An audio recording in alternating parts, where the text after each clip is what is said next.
All right, a very good hypothesis, idea, inquiry of what would happen to Anakin if Qui-Gon survived his encounter with Maul. Now, the one thing we have to point out is when it comes to Anakin, Obi-Wan, and Qui-Gon, Qui-Gon is the father figure that Anakin needed in his life. Obi-Wan did a good job as his master, but Anakin saw Obi-Wan as a brother, not that father figure that he needed. So, if Qui-Gon would have survived, he would have been able to been there for Anakin, where Obi-Wan couldn't. He would have been able to see Palpatine try to manipulate Anakin from the shadows.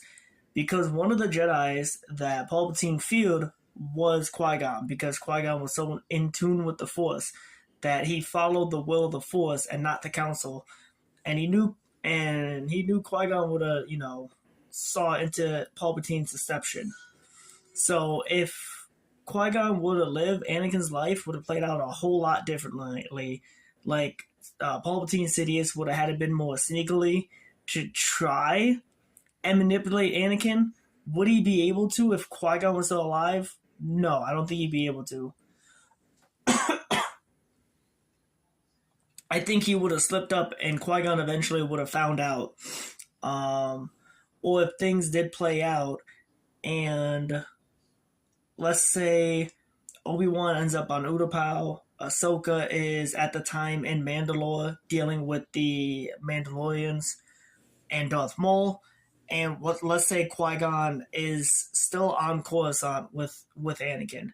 Now, when he goes and tells the Council about his discovery, let's say he finds a way to tries to contact Qui-Gon.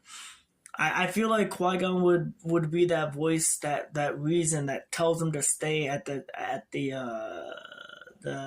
temple.